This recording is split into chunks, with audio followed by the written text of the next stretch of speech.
Welcome to the North Witch Podcast with your hosts Azariel Flame and Sandra Von Holland. In this podcast, we explore all the things that can help us to be better and improve our lives in body, mind, and spirit. Looking at everything from witchcraft, sorcery, woo-woo, spirituality, biohacking, the mundane, and everything in between. We occasionally have on guests from various backgrounds, practices, and philosophies. We welcome everyone from all walks of life, from the left-hand path to the right-hand path, from the medical to the holistic, from the woo-woo to the scientific, and everything in between. We have conversations and discussions about our experiences over the years, what works for us, what hasn't worked, and explore new theories and science, trying them out, seeing what works, and debunking what doesn't. Thank you for joining us on this wicked adventure along the crooked path as we adventure into the mysterious and wonderful world and welcome what truly works for us to become better witches, sorcerers, magicians, and our best selves so that we can live our best lives. May these conversations help you to ignite the light within.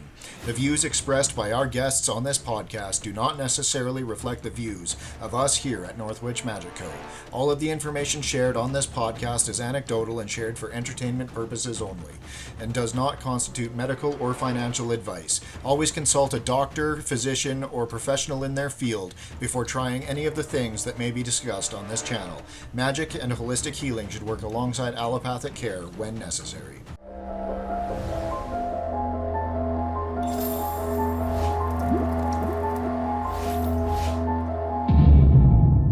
Hi, everybody, and welcome back to another exciting episode of the North Witch Podcast. On today's episode, we have Irene, Glasse, and Caine Dreamwalker, and they have just released a wonderful new book, and it is pertaining to their mystery school that they run. So how's it going today, guys? Really great. Thank you so much for having us on. Yeah, this is fantastic. Thank you.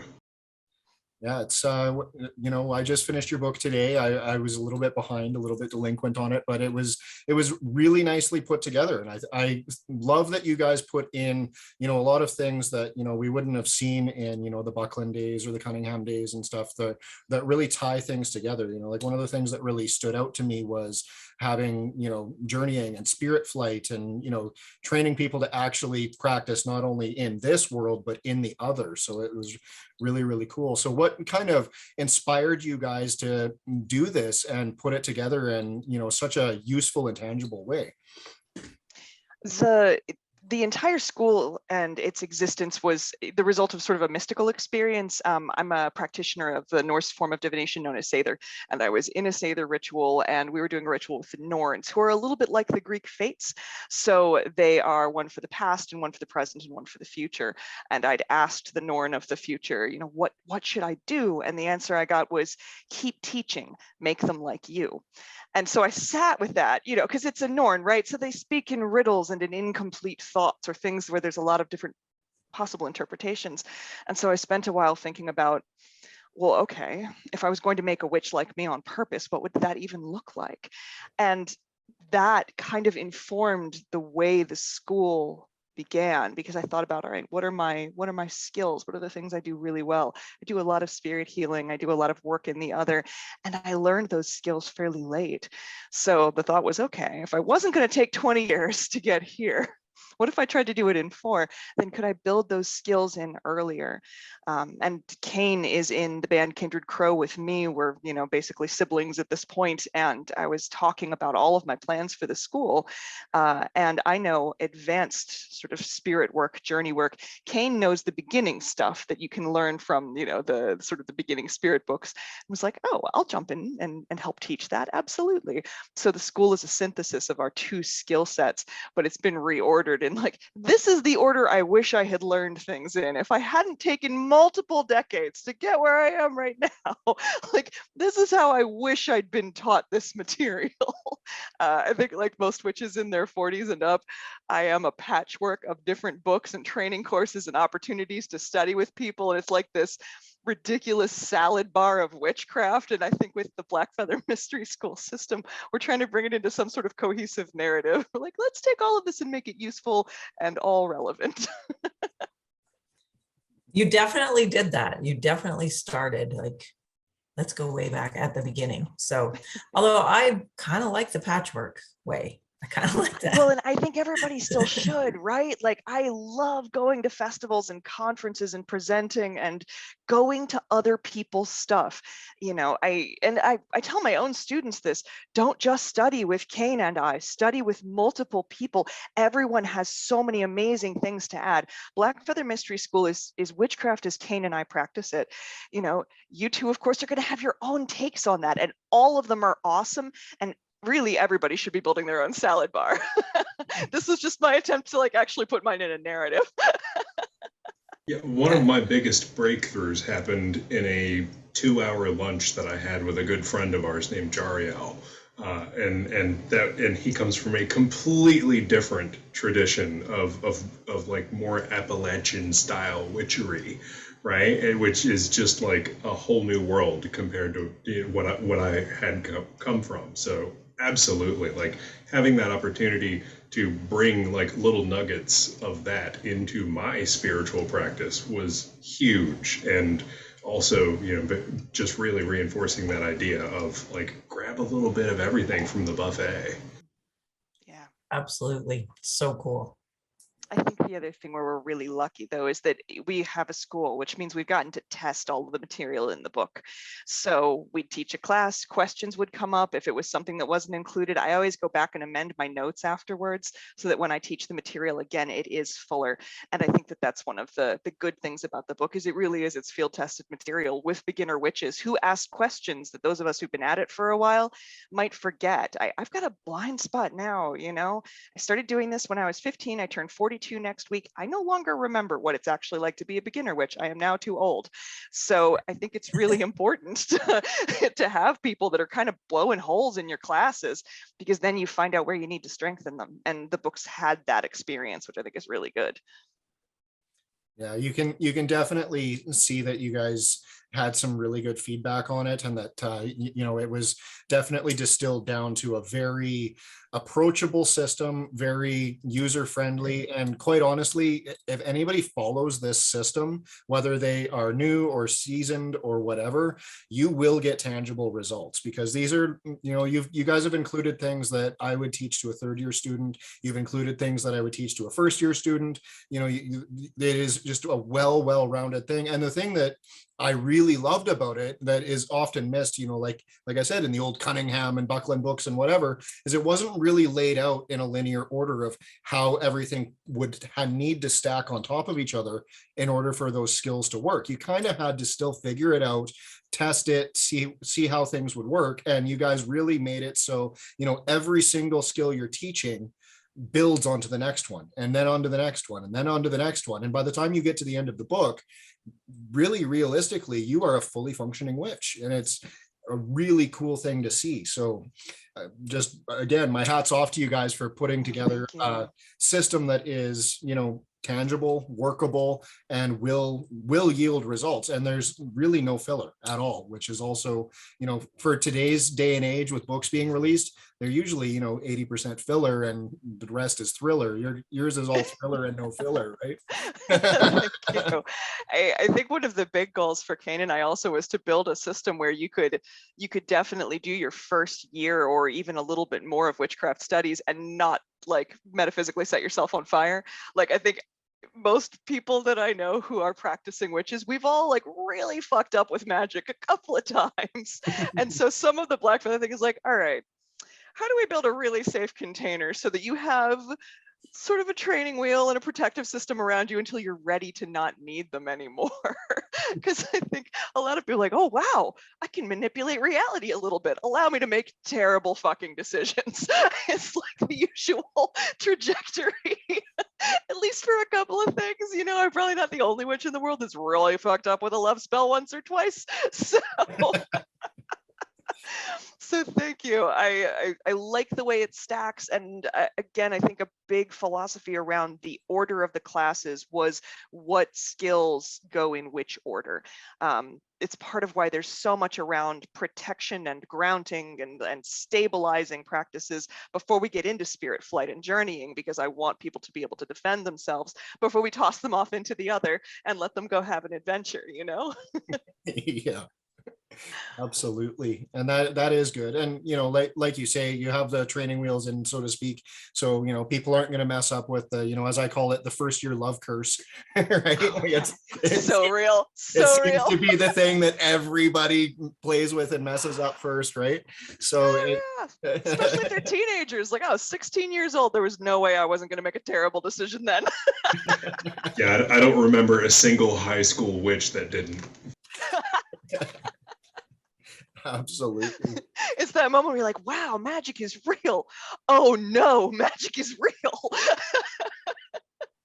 Yeah, for sure. And so like you guys also included a lot of, you know, things that not everybody when they begin starts to use, which is really cool. So what made you guys have the decision to start including like so many different modalities that go together? Like, you know, right off the bat, you have people using scent and oils and anointing, and they're, you know, they're activating energy centers, whether they realize it or not when they're doing their anointing. And, you know, so what made you guys decide on all of this eclecticism and how to make it go that way?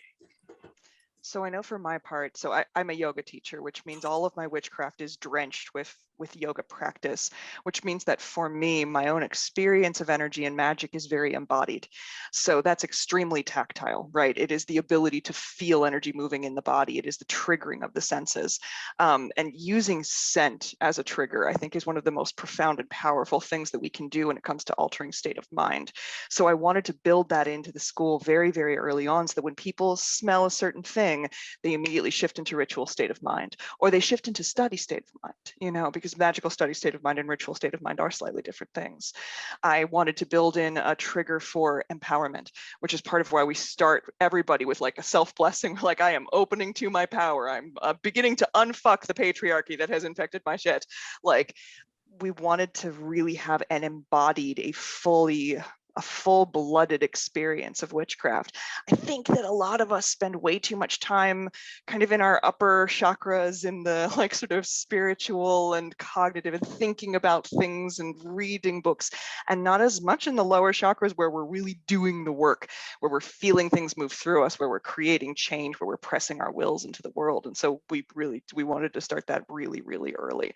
So using the senses, using the body, you know, in the energy raising chapter, a lot of it is very physical, and it's to get people to fully empower their witchcraft. I think a lot of us are very divided from our bodies, and it's a fucking shame because it's an incredible source of magic and energy. Yeah, and all of us, or at least all of us who aren't living in a cave somewhere, live in a very like fast and like stimulating world, right? Everywhere you go, we're directed by lights, and the sirens tell us to move out of the way when we're on the street, and our phones are like up our asses, vibrating and singing songs to us all day long, trying to get our attention.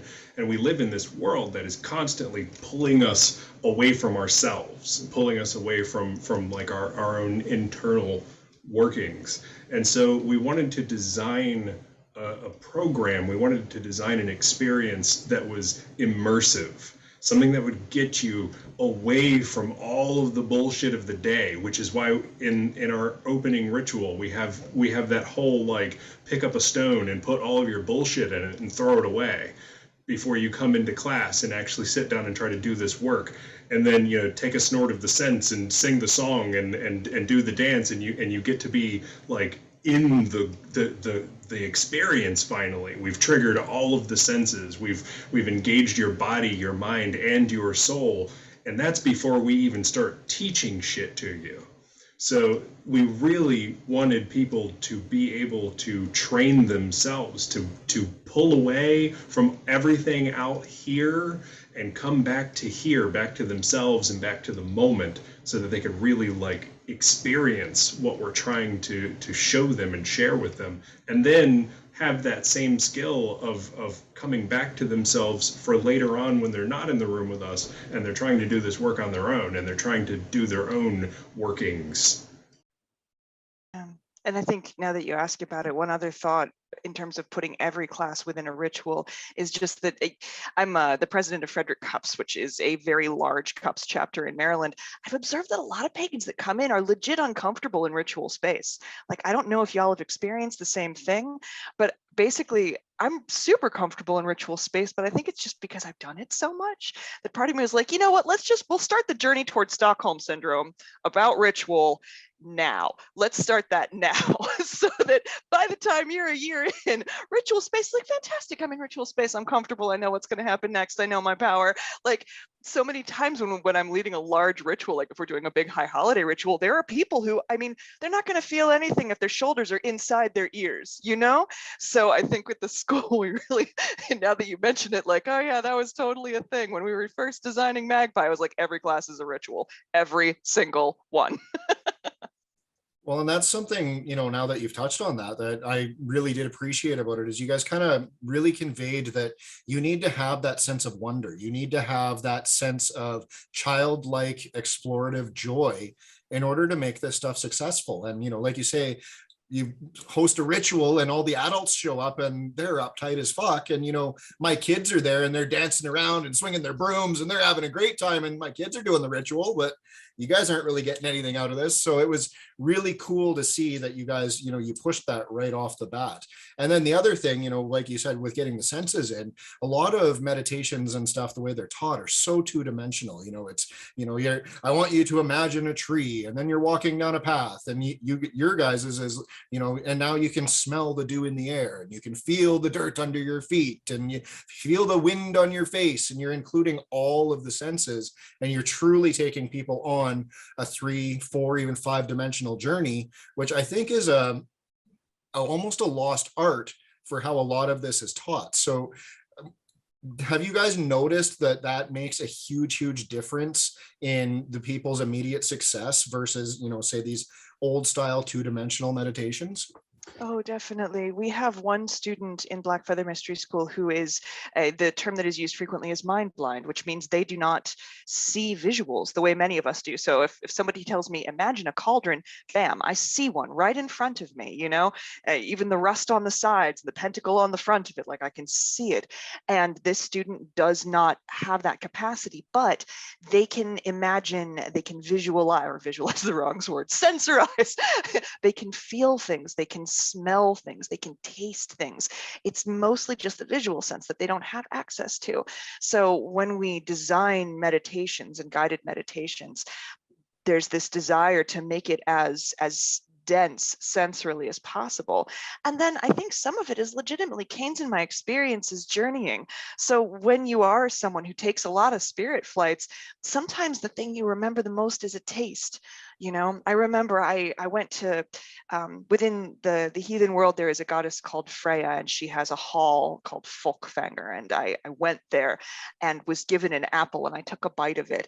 And I can still remember the taste of it because it was the most delicious thing I think I've ever eaten in my life. And so I know that when you are in spirit flight, your other senses are working. So, when we come into a group of students who are perhaps in that state of crushed that so many imaginations are in our world, getting all of their imagination engaged and working so that they have access again to all of this when they then journey, it's super important. So I think that's part of why it's all there. Some of it, I think, also is just that, like, it's naturally how Caine and I write meditations. Caine can speak to that for his part. Yeah, I mean, for me, it was never a thought to do it the other way, right? That 2-dimensional kind of style, because my experience of journeying, of meditating and things like that has never been 2-dimensional. So when I am talking about going on a journey with somebody, I speak about it the same way that I would speak about walking out to check the mail or going on a hike in the woods or what have you, because that is the intensity of experience that I get.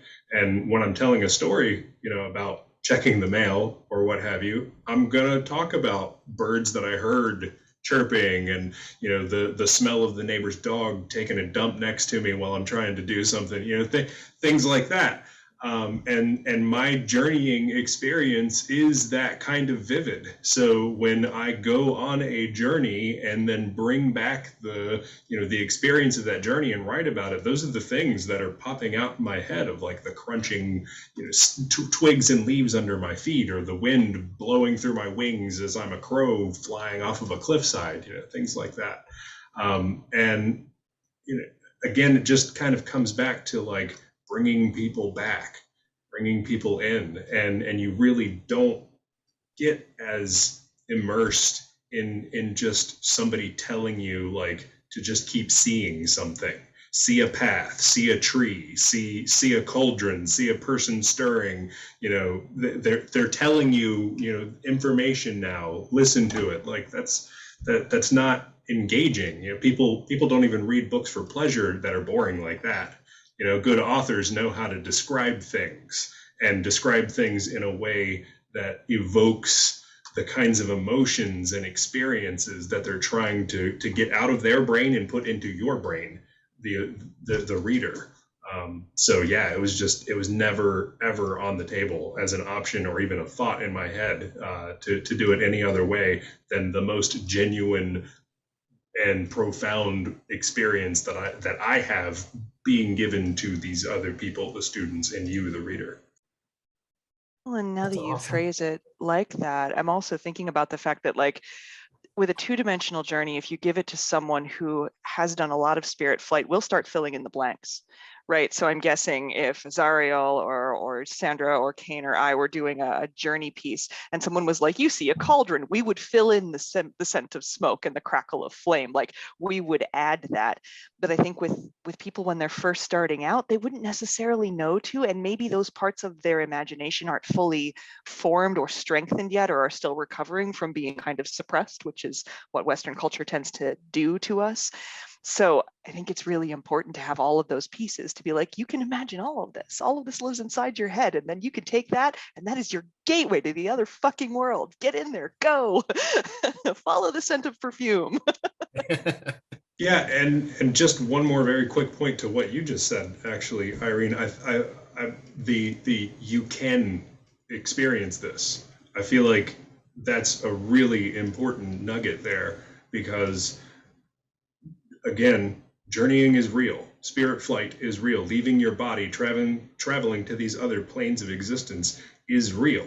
And just like our skin experiences sensation here in the physical realm, our spirits are able to experience sensation plugged in somewhere else, right? And it's really important for people who are new to this experience to know that that's a thing, and to be told that they can smell, they can touch, they can feel, and that that all kind of ties into that bit that I write about how real and also potentially dangerous journeying can be, about how you can bring things back, your experiences as they affect you in those other worlds, coming back to you when you return back home and you're back in the physical realm fully.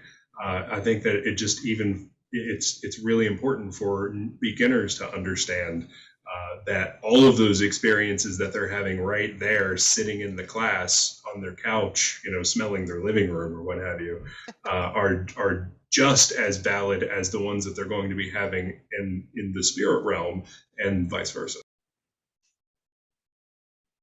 That's very, very valid.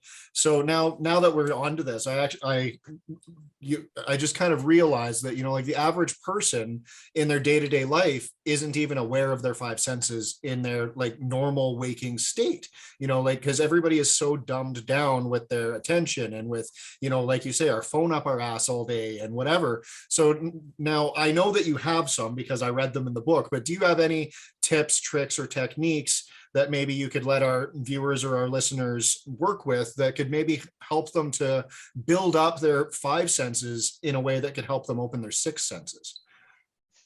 Oh my goodness, yes. So I'm a big one for olfactory triggers, right? Think about the most recent intense spiritual experience you had, or a place that you've gone that resonated with that incredible energy of connection, and think about what that scent is for you. Like, it's really easy with people who are recovering Catholics, because it's almost always frankincense and myrrh. Like, that's the scent of the holy, you know? So we think about like what senses bring us into alignment. Start using those. Start treating your vessel with more love. Treat it as a sacred being, which it is.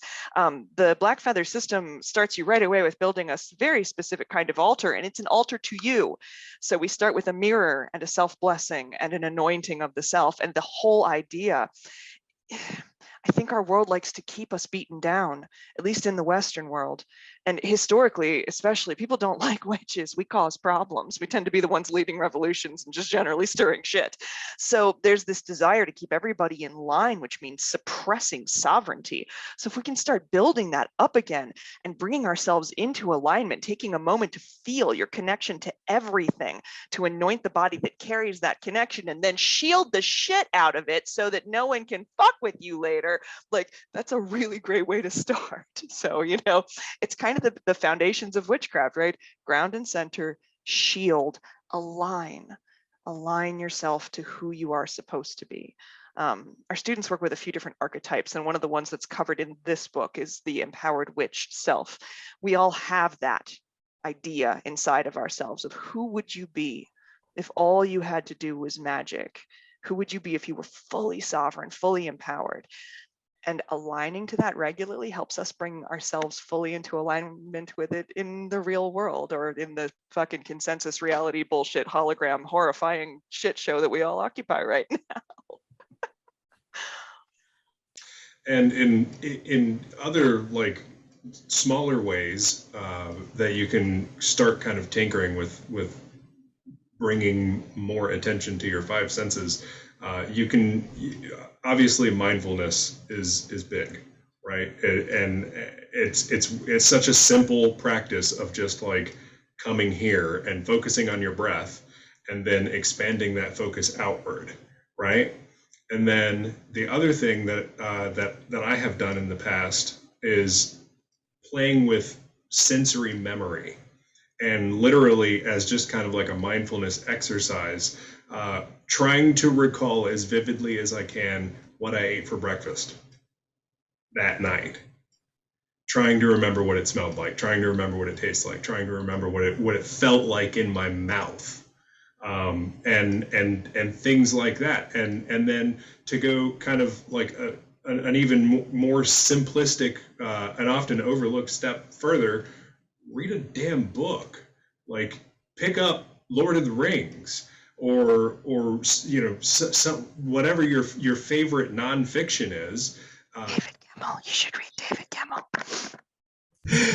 and like slow down and really read it. Or if you struggle with reading, put on an audiobook.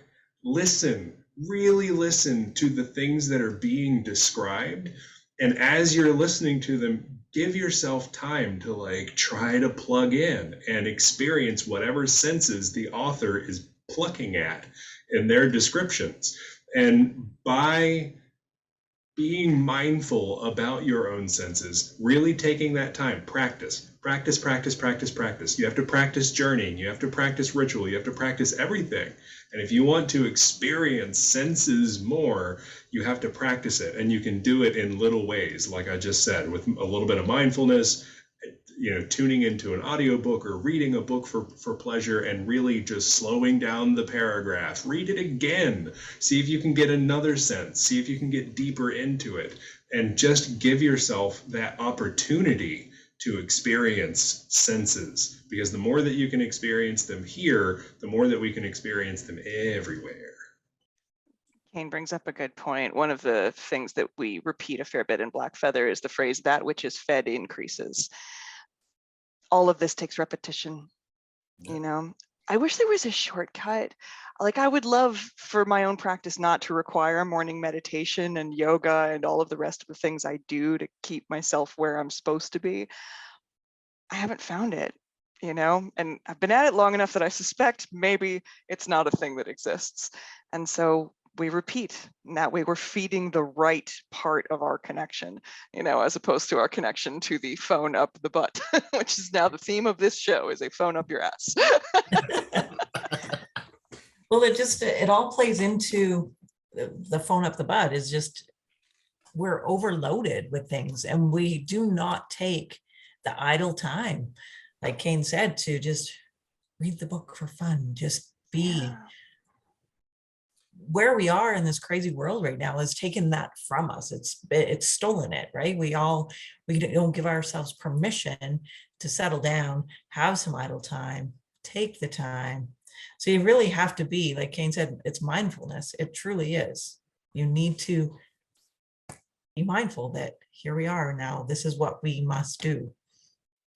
Yeah. Well, and one thing that I've really noticed, and especially with me putting together my upcoming course, The Devil's Witchcraft, was, you know, when I had to really sit down and allow the spirits to speak through me to pour it onto the page, you know, one of the things that I noticed was I had some really crazy habits that I built during quarantine times. You know, like I'm sitting here, I'm watching TV while I'm on Facebook talking to someone, and I'm emailing a business associate, and I'm on Messenger with 3 people booking a podcast, and not a single one of those things has even a little bit of my attention.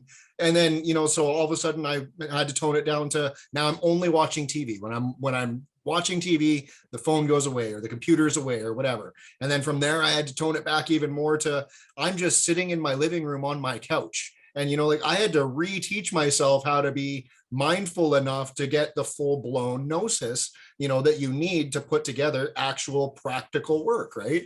And so it was kind of a shocker to me how much we are all programmed to not even pay attention to how little we're paying attention, like if that makes sense. There's a magician in our region named Sarah Mastros, who I like quite a bit, and she was talking about the way she writes. She's written a few books at this point, and that she says she only writes for about 4 hours a day, but that is all she does then. Like, there are no other windows open on the computer. The phone is in another room. That is all she does. And I think that ability to do some single focus is something that our culture has eroded with its constant stimulation. And then I think the other thing is, when we get bored, we get wonderfully creative.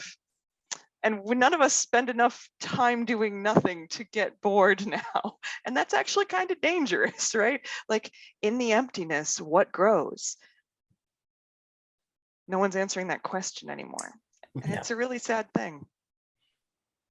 Well, and I think that's something to be said, you know, because like I practice traditional witchcraft, which is a little bit different than, you know, what you guys have presented in the book. But, you know, one of the things that I get asked often when I'm teaching classes or seminars or whatever is, you know, why did people in the old days, you know, the 1800s, 1700s, 1600s, have so many more profound spiritual experiences? Are we just not in tune with that anymore? And I'm like, well, think about it. They sat down at their dinner table. They had a candle for light. They didn't have a television. They didn't have a phone. They talked to each other while they had dinner, and then they all went out and they did their chores by themselves. Dad cut the wood by himself. You know, mom went for the walk down to the stream to get the water to wash the clothes by herself. You know, they were immersed in the natural world around them.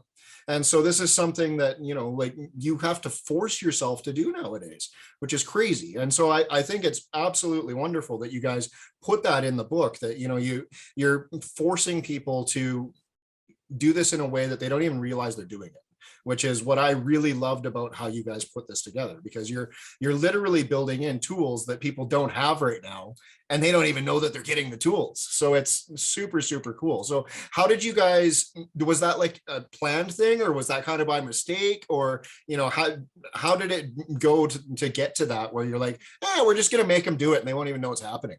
Yeah, 100% of planning. I like to think of myself as a benevolent dictator, but I am a little sneaky. And I have a small reputation. So anytime people come to a class that I am teaching, particularly at larger conferences and festivals, we're going to work.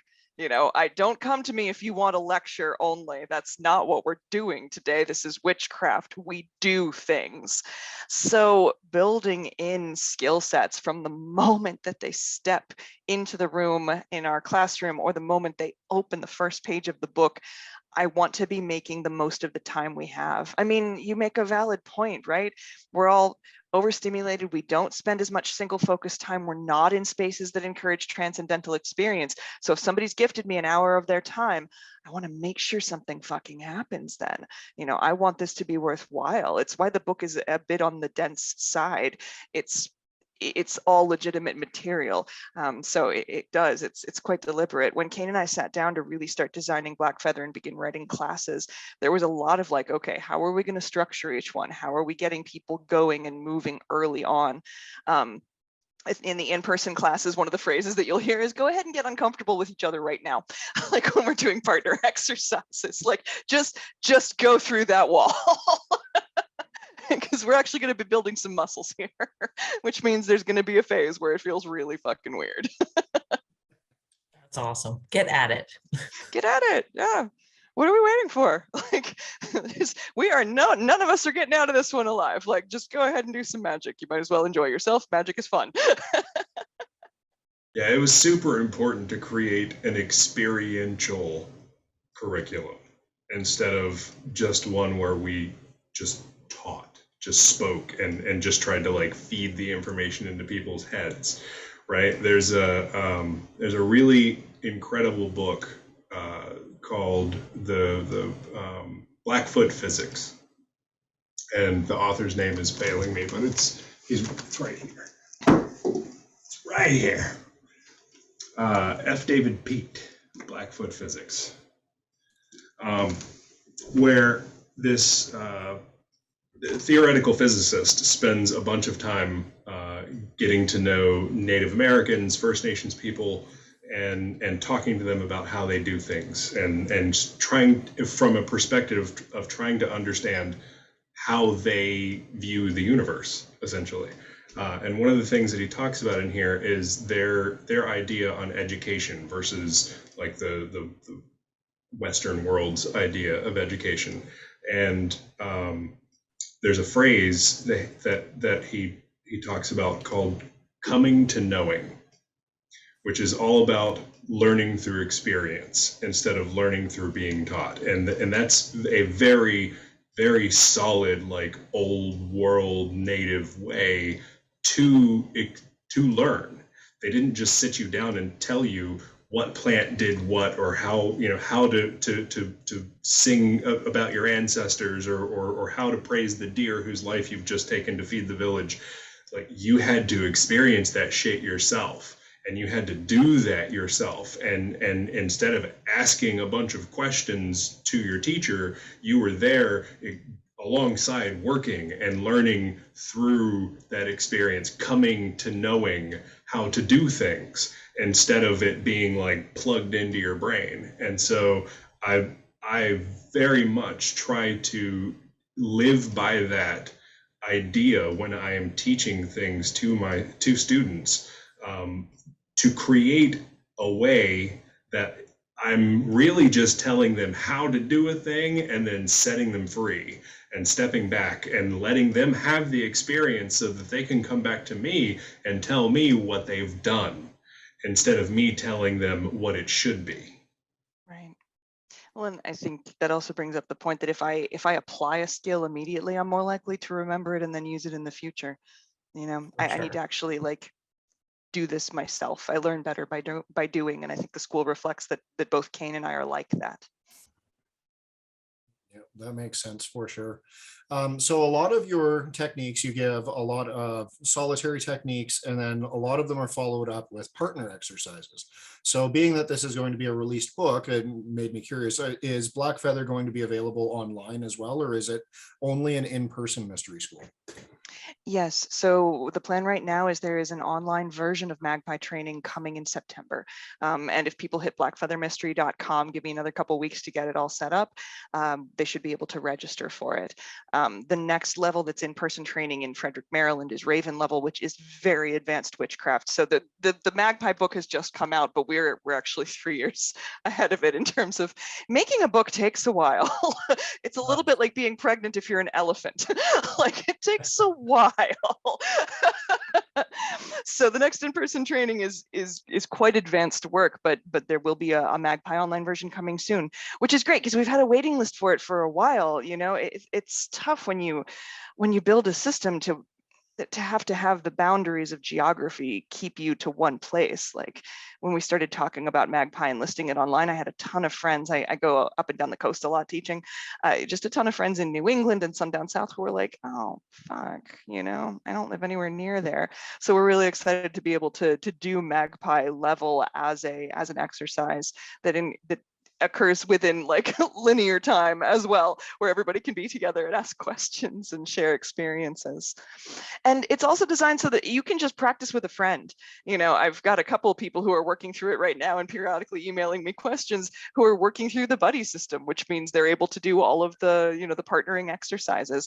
I really wanted to set it up as a book so that it could completely stand separately from Caine and I, but then there would also be add-ons, you know, so if people did want a little more guidance, sometimes it's really, you know, I always wished I could ask some questions when I was first reading books. Like it would have been super cool to be able to email Scott Cunningham and be like, okay, so why do we cast the circle in this order, you know?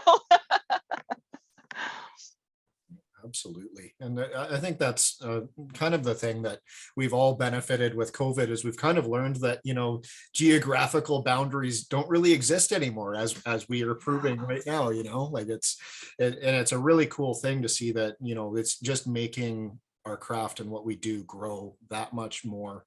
It's able to reach that many more people. We're able to change that many more lives. And, you know, it's very, very cool that you guys are offering that.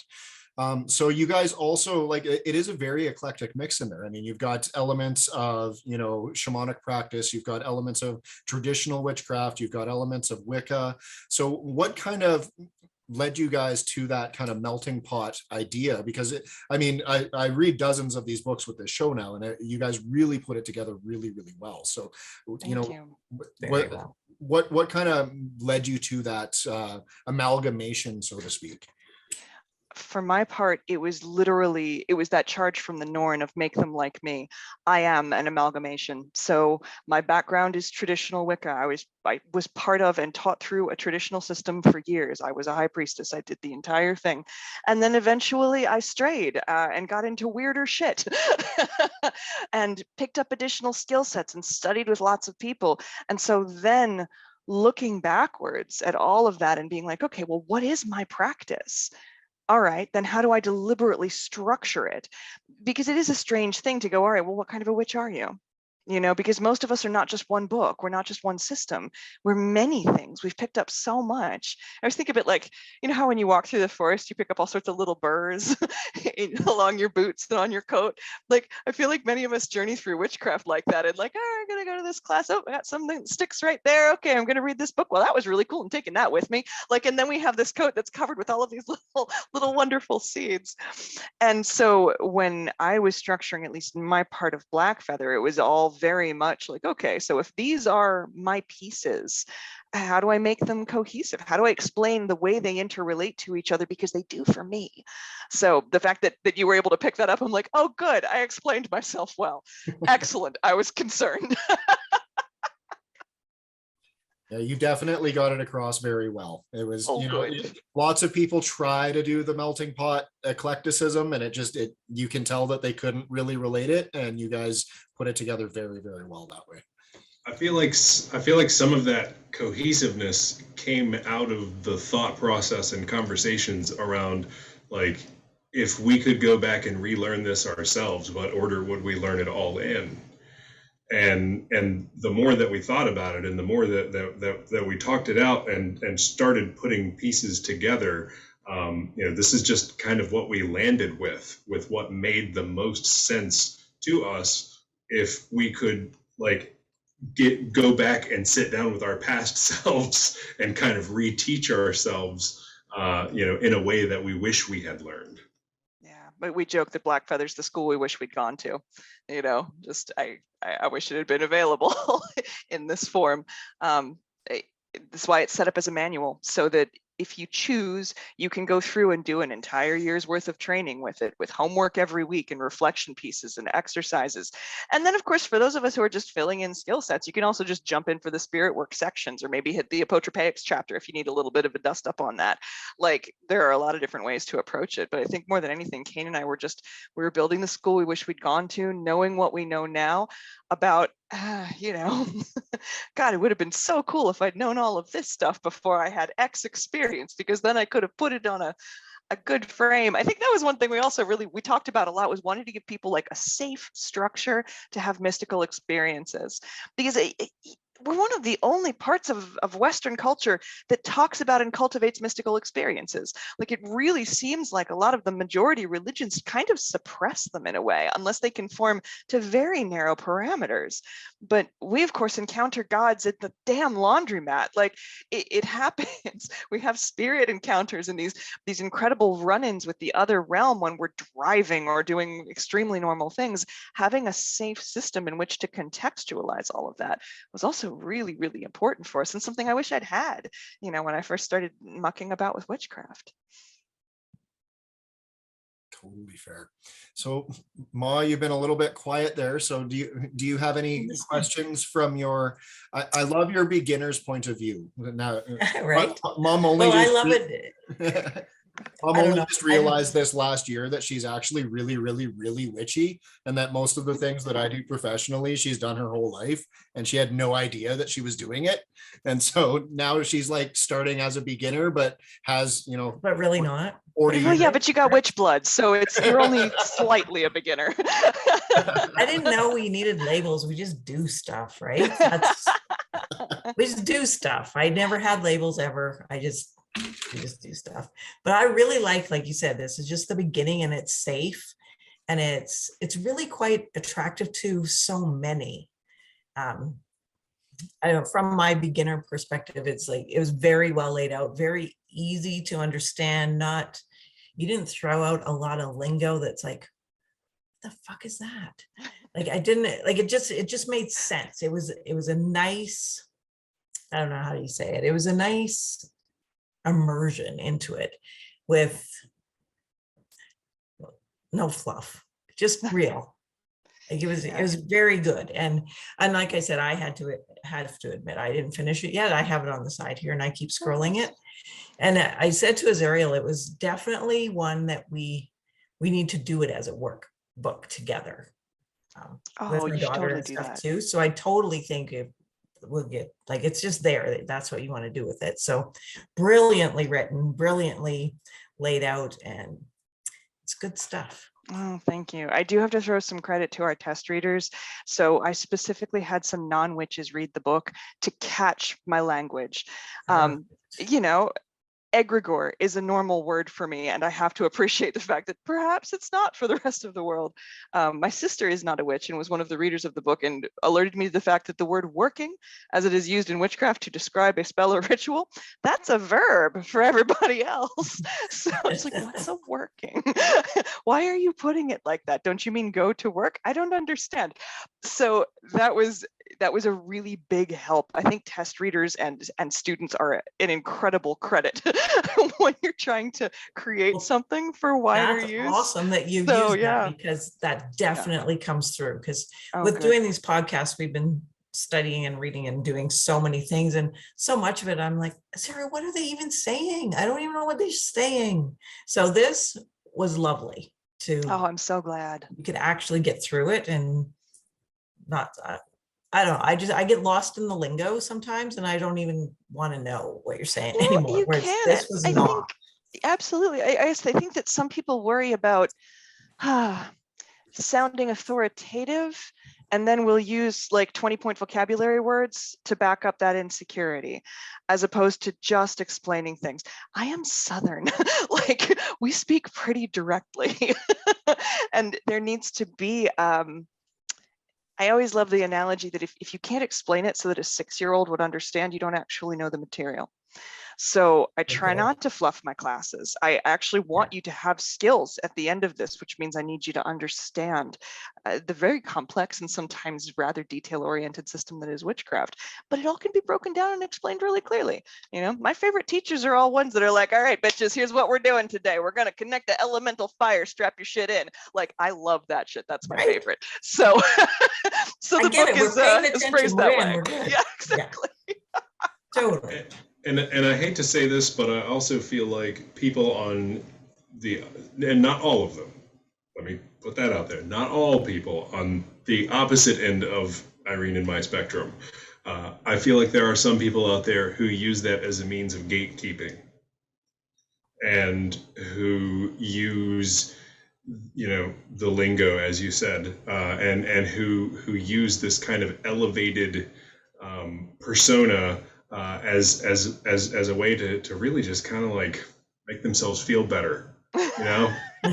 And for real though, and it really concerns me that there are people like that, because what they're creating is more of a cult of personality than really trying to educate people. And what we are trying to do here is make functional, powerful, earth-changing, earth-shaking witches who can go out there and try to push back against some of the bullshit that we have to be inundated with every time we scroll our fucking news feed on like Facebook or Google or something and see all the chaos going on. You're not going to get that done by trying to gatekeep and cherry pick who gets to be a witch and who doesn't get to be a witch.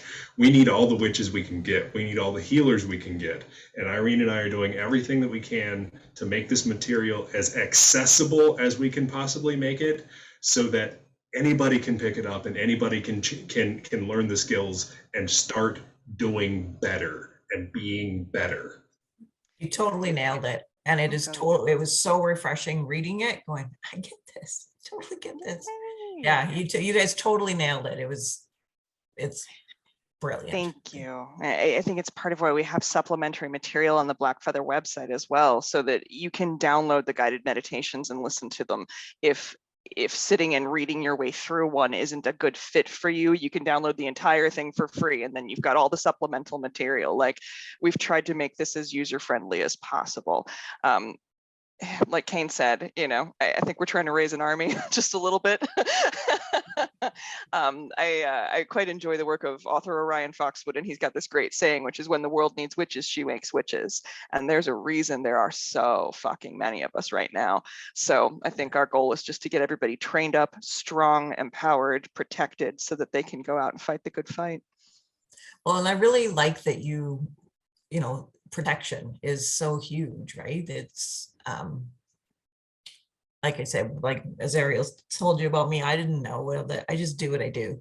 And he's been very on me about, you need more protection. And I'm like, so it was good that you really, really bring that home about, no, protection is so important, especially right? for natural witches, right? So I'm a big believer in up until the 1600s, witchcraft was always something that was considered hereditary. It wasn't really something that you learned as much. This was a thing that traveled in bloodlines. I think that's very much still true today. So you can learn witchcraft, but you also, many of us are just born this way and then compulsively find ourselves in witchcraft because we don't have another choice for how to be. This is who we are.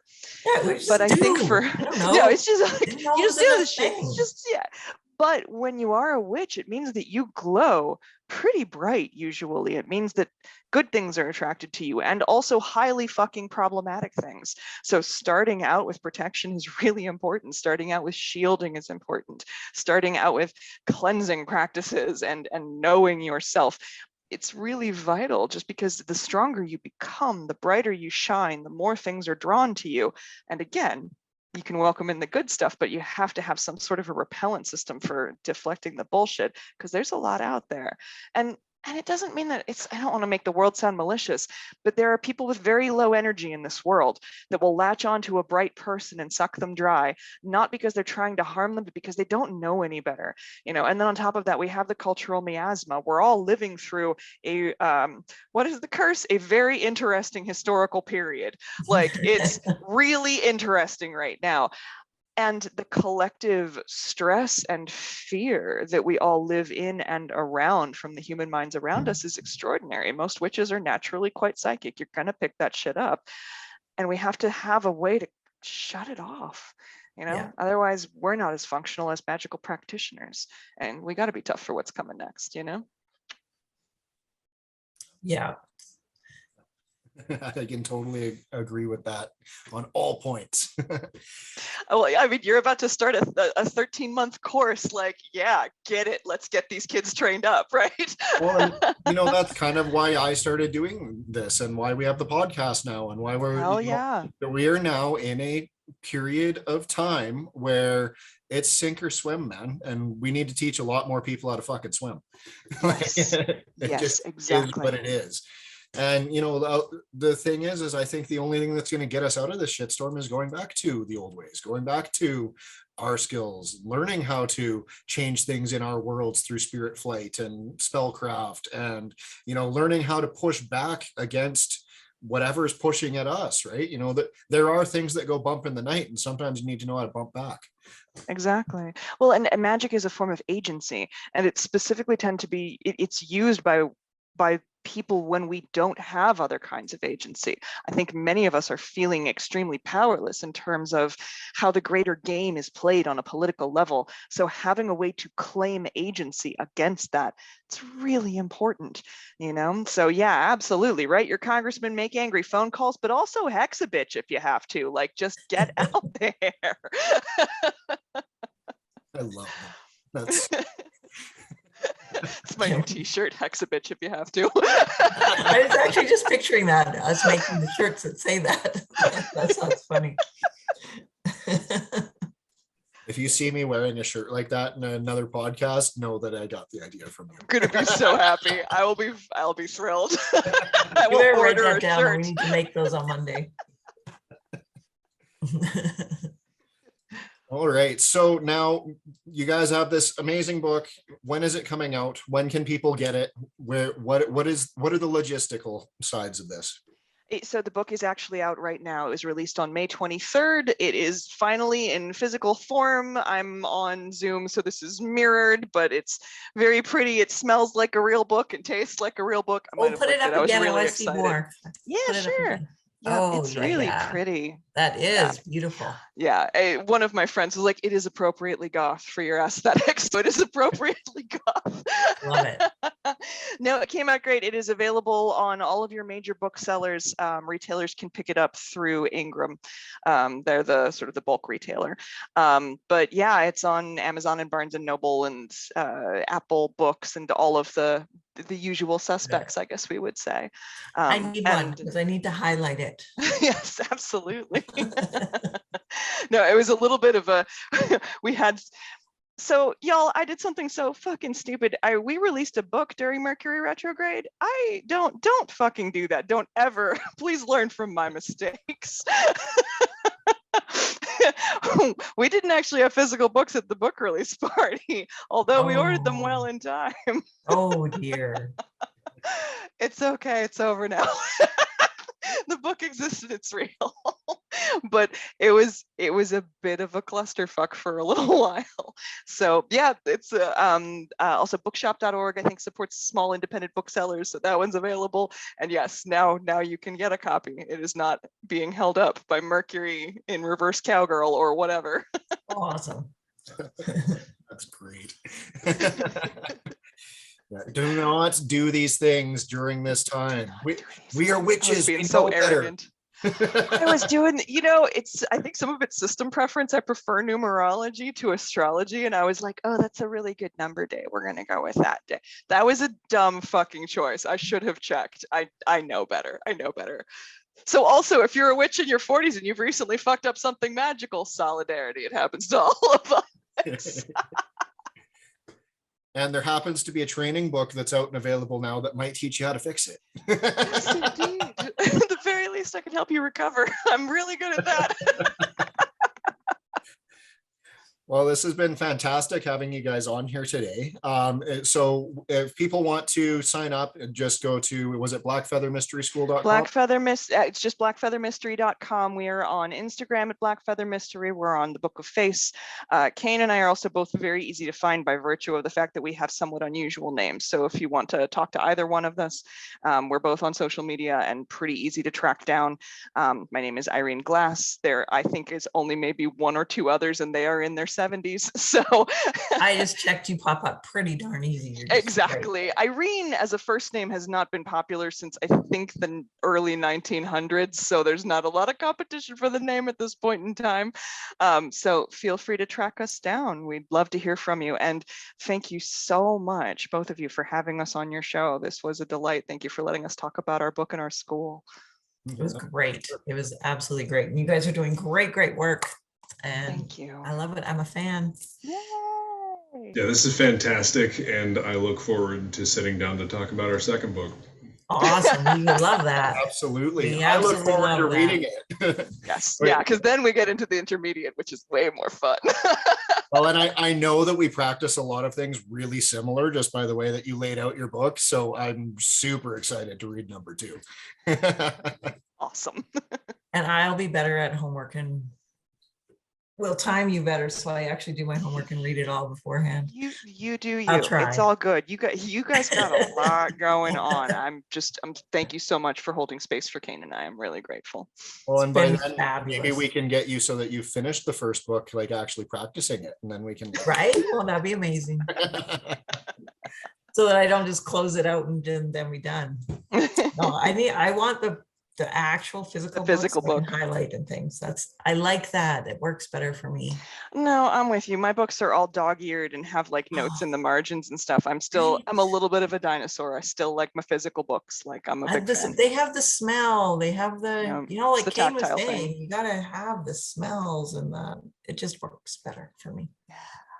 Sure. Yeah. Well, thank you guys so much for coming on today. It was an absolute delight. Your book is fantastic. I will be recommending it to any new practitioners that come into the shop. And absolutely. It was just a wonderful time having you on. Thank you so much. Thank you. Thank you guys.